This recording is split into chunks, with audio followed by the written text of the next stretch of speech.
En intelligence artificielle, on est sans arrêt à la recherche de l'algorithme parfait, celui qui pourrait, en quelque sorte, résoudre tous nos problèmes. Mais et si cette quête était en fait une impasse dès le départ? C'est exactement ce que nous dit une idée à la fois simple et incroyablement puissante. Le théorème No Free Lunch, ou en bon français, pas de repas gratuit. C'est un peu la question à 1 million. Existe-t-il vraiment un algorithme maître, un modèle unique qui serait capable de surclasser tous les autres, peu importe la tâche, peu importe le problème?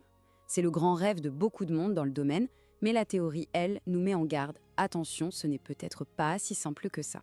Alors justement, pour déconstruire un peu ce mythe de l'algorithme ultime, on va se servir d'un outil théorique qui est juste fondamental. Cet outil, c'est le fameux théorème No Free Lunch. Et vous allez voir, il va nous aider à y voir beaucoup plus clair. Bon, alors qu'est-ce qu'il nous dit ce théorème concrètement? Eh bien, en résumé, c'est assez simple. Si on fait la moyenne sur l'ensemble de tous les problèmes qu'on peut imaginer, eh bien, aucun algorithme n'est meilleur qu'un autre. Il n'y a pas de solution miracle, pas de supériorité universelle. Pour le dire autrement, pour chaque problème où un algorithme A va être excellent, il y aura forcément un autre problème où il sera carrément médiocre et où un autre algorithme, disons B, brillera à sa place. Et attention, on ne parle pas d'un vieux concept théorique poussiéreux. Comme le montre cette recherche toute récente de 2024, ce théorème reste une véritable pierre angulaire de l'optimisation. En fait, il nous force à rester humble, à reconnaître les limites intrinsèques de n'importe quel algorithme. Mais au fait, d'où vient cette idée qui est quand même assez contre-intuitive? Allez, petit retour en arrière pour comprendre ses origines. Tout commence officiellement en 1996. C'est un certain David Wolpert qui le formalise pour le domaine de l'optimisation et de la recherche. Mais le théorème n'est pas du tout resté figé dans le temps, loin de là. Il a évolué, on l'a adapté pour analyser l'apprentissage supervisé, et aujourd'hui, en 2024, on s'en sert même pour explorer des domaines super pointus comme l'optimisation contradictoire. Sa pertinence, en fait, ne fait que grandir. Passons maintenant au monde des réseaux de neurones modernes. Ici, le théorème nous révèle un compromis fondamental. On pourrait presque parler d'un triangle des Bermudes pour la conception d'architecture. En gros, on jongle en permanence avec trois objectifs qui ont tendance à s'opposer. D'un côté, il y a l'expressivité, c'est la capacité du réseau à apprendre des choses vraiment complexes à partir des données d'entraînement. Et de l'autre côté, on a deux choses, la vitesse à laquelle il apprend, qu'on appelle la convergence, et sa capacité à bien se comporter sur des données qu'il n'a jamais vues, c'est la généralisation. Et le truc, c'est que quand on essaye d'améliorer l'un, c'est souvent au détriment des autres. Ce que les recherches nous montrent, c'est que les architectures qui sont profondes et étroites, c'est-à-dire avec beaucoup de couches successives mais pas très larges, eh bien, elles sont excellentes en expressivité. Elles sont géniales pour modéliser des fonctions très très complexes et pour atteindre une erreur d'entraînement finale vraiment faible. Et à l'exact opposé, on a les architectures larges et peu profondes. Elles, leur point fort, c'est plutôt la vitesse et la robustesse. Elles vont favoriser une convergence bien plus rapide et une meilleure généralisation. Ça veut dire quoi? Qu'elles s'entraînent plus vite et qu'elles se comportent mieux face à des situations inconnues.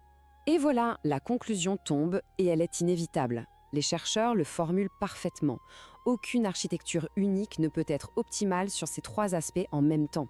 C'est exactement ça l'application du No Free Lunch à la conception des réseaux de neurones aujourd'hui. On ne peut pas tout avoir. D'accord, mais ce compromis théorique, est-ce qu'il a des conséquences concrètes? Oh que oui, et on le voit très bien dans un domaine en pleine explosion, l'apprentissage automatique automatisé. Vous savez, concevoir un réseau de neurones à la main, c'est un travail d'orfèvre, c'est très complexe. C'est là qu'intervient ce qu'on appelle la recherche d'architecture neuronale, ou NAS. L'idée est assez simple sur le papier.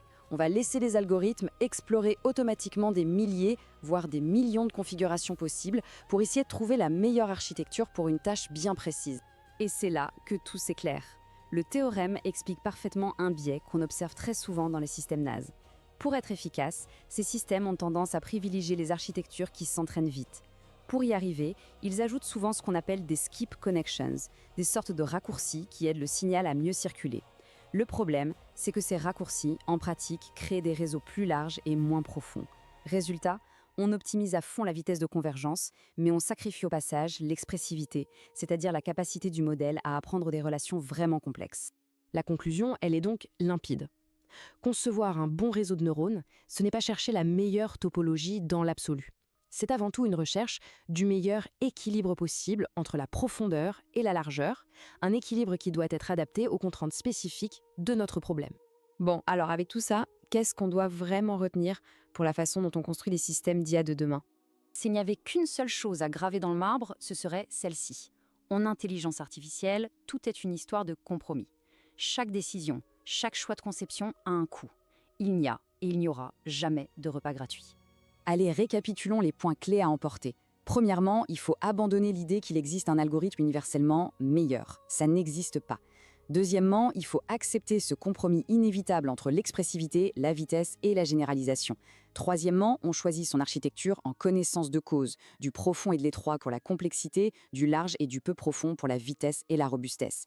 Et enfin, quatrièmement, il faut se servir de cette compréhension pour garder un œil critique sur les solutions que nous proposent les outils automatisés comme le NAS. Et tout ça, ça nous laisse avec une question assez fascinante pour l'avenir.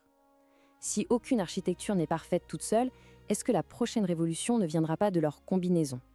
Est-ce que le futur de l'IA ne réside pas dans des modèles hybrides, des ensembles qui sauraient marier le meilleur de tous ces mondes? Le débat, en tout cas, est loin d'être clos.